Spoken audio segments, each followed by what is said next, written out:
নমস্কার বন্ধুরা, আপনারা যারা নতুন এসছেন ব্রিডিং করতে ভয় পাচ্ছেন তাদের জন্য আজকে একটা কথা বলবো যে ব্রিডিং সিজনে ভয় পাওয়ার কিচ্ছু নেই।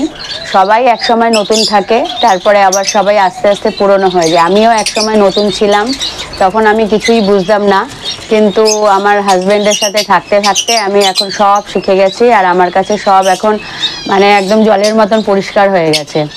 তো প্রথমে একটা কথা বলবো যে ব্রিডিং সিজন করার আগে কিছু কিছু ওষুধ আছে যেগুলো প্রোভাইড করলে খুব ভালো হয়। তো আমরা তো রনিভেট, স্ক্যাট, তারপর ডিনিউট্রিকাল এগুলো তো আমরা বিক্রি করি। তো এই কোর্সগুলো, রনিভেটের কোর্স, এই কোর্সগুলো যদি আগে করানো যায় তাহলে ভালো হয়। আর এইবার বলবো হচ্ছে কিভাবে ব্রিডিং সিজনে পাখির যত্ন করতে হবে। বর্ষাকাল একবার এই প্রচণ্ড গরম গেল, তারপরে আবার চলে আসলো বর্ষাকাল। তো ওয়েদারটা ফ্ল্যাকচুয়েট করলো। তো তার জন্য কি করতে হবে, তাদেরকে একটা লিভারের ওষুধ দিতে হবে। তাদেরকে যে খাবার প্রোভাইড করতে হবে সেইগুলো একটু জলীয় জাতীয় খাবার, যাতে একটুখানি কম হয়। মানে বর্ষাকালে যেমন সবজি এগুলো থেকে ভাইরাসগুলো আসে, এইগুলো একটুখানি কম হয়। বর্ষাকালে এই রনিভেটের কোর্সটা প্রথমে করিয়ে 1 লিটার জলে 1 গ্রাম রনিভেট দিয়ে 7 দিন কোর্স করানোর পরে তারপরে হচ্ছে স্ক্যাটের কোর্সটা করাতে হবে। স্ক্যাটের কোর্সটা করালে আপনার কোনো মাইটসে কোনো প্রবলেম আসবে না। তারপরে আপনি খাবারের মধ্যে ডিনিউট্রিকালটা প্রোভাইড করলে মানে পাখি খুবই সুস্থ এবং হেলদি থাকবে এবং ব্রিডিংয়ে বসতে তাদের কোনো অসুবিধা হবে না, সুন্দর ডিম বাচ্চা তারা তৈরি করবে। যেরকম ক্যালসিয়ামের অভাবে, ক্যালসিয়াম ভিটামিনের অভাবে যেরকম ডিম জমতে অসুবিধা হয়, ডিম কম দেয়, সেই প্রবলেমটা আসবে না। ক্যালসিয়াম এবং ভিটামিনের ঘাটতিটা পূরণ হয়ে যাবে। ডিনিউট্রিকালের মধ্যে অনেক রকমের ভিটামিন বি কমপ্লেক্স, অনেক রকমের ইনগ্রেডিয়েন্টস আছে যেগুলো খাদ্যের উপাদানে থাকলে মানে খুবই গুরুত্বপূর্ণ। শরীরে অনেকগুলো প্রোটিন, ভিটামিন, ক্যালসিয়াম এগুলোর চাহিদা পূরণ হবে।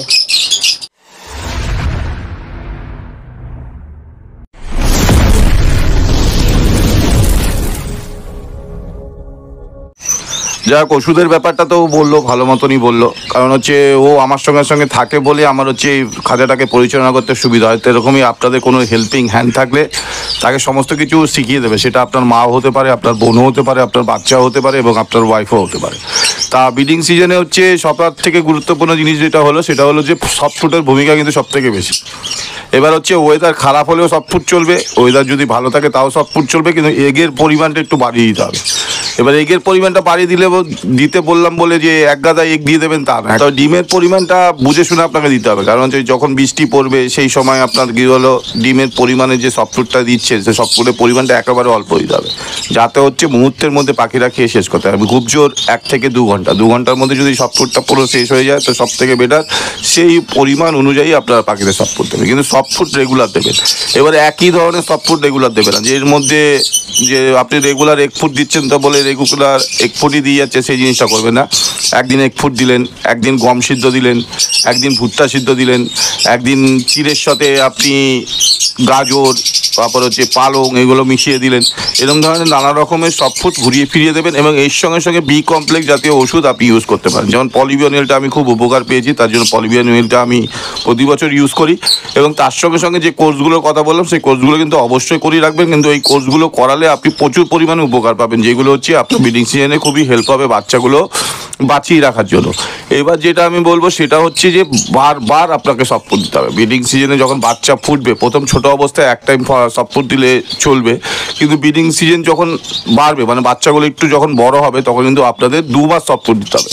আর সফট ফুডের পরিমাণটা অল্প অল্প করে বারবার দেবে। ধরুন সকালবেলা ডিম, এগ বা এগ বিস্কুট আপনি পাখিদের প্রোভাইড করলেন, ঠিক 12টা অবধি সেই জিনিসটা রইলো। 12টার পর আবার 1 ঘন্টার গ্যাপ দিয়ে আবার ঠিক 1 থেকে 2 ঘন্টা গ্যাপ দিয়ে আবার আপনি ভুট্টা সিদ্ধ দিতে পারেন, গম সিদ্ধ দিতে পারেন।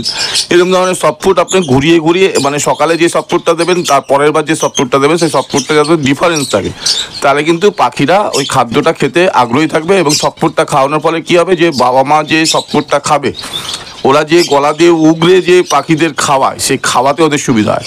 দানা খেলে কি হয়, দানা খেলে ওরা ওই সেই খাবারটা হজম না হয়, সেই গোটা দানাটাই হচ্ছে পাখি বাচ্চাদের খাইয়ে দেয়, সেই ক্ষেত্রে কিন্তু পাখির ডাইজেশন সিস্টেমে অসুবিধা হতে পারে, এর ফলে কিন্তু বাচ্চাও মারা যায়। তা আপনারা চেষ্টা করবেন যে নরম খাবার দিতে, যেই খাবারগুলো সহজে হজম হয় সেরকম ধরনের খাবার। আপনারা ভাতও দিতে পারেন, ভাত যখন দেবেন প্লেন ভাত, গরম ভাত, ওর সাথে একটুখানি হলুদ মিশিয়ে যদি পাখিদের দিতে পারেন সেই ক্ষেত্রেও কিন্তু ভালো উপকার পাবেন। কারণ হচ্ছে গরম ভাতের সাথে হলুদ যদি খায় তাহলেও কিন্তু পাখিদের শরীরে হজম ক্ষমতাটা বৃদ্ধি পায় এবং হচ্ছে পাখির বাচ্চাগুলোর হেলথ ভালো থাকে। আর এবার হচ্ছে দানার ব্যাপার, দানা তো আপনারা মিক্সিট দেবেনই, কিন্তু মিক্সিটটা বিকালবেলার দিকে দেওয়ার চেষ্টা করবেন। আমি যেইভাবে আপনাদের বলছি এগুলো কিন্তু আমি এরমভাবে করি বলেই আপনাদের বলছি, এতে কিন্তু আমি খুব ভালো ফলাফল পেয়েছি।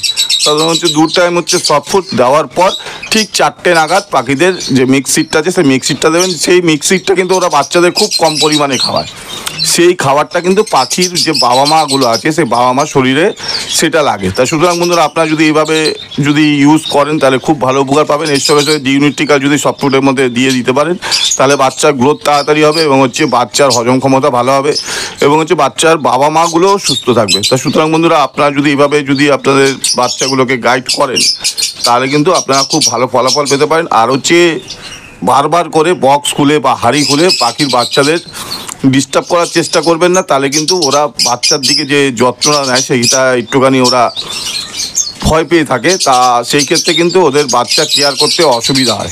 তা সুতরাং হচ্ছে বারবার করে বক্স খুলে হাঁড়ি খুলে দেখার কোনো প্রয়োজন নেই, ওরা সুন্দরভাবে বাচ্চা মানুষ করবে, কিন্তু ওদের হচ্ছে খাওয়া দাওয়াটা আপনারা সঠিকভাবে দেবেন। আরও নেক্সট যে ইনফরমেশন আছে সেটা আমি নেক্সট ভিডিওতে দেবো, কারণ হচ্ছে আজকে ভিডিওটা খুব বড় হয়ে যাচ্ছে। এর সঙ্গে সঙ্গে বলবো যারা যারা ওষুধগুলো নিতে চান অবশ্যই আমার সঙ্গে যোগাযোগ করতে পারেন। আমার নাম্বার হলো 6289491091। আরেকটা কথা বলি, যারা যারা বার্থ রেজিস্ট্রেশন করাননি বা করাতে চান তাও আমার সঙ্গে যোগাযোগ করতে পারেন।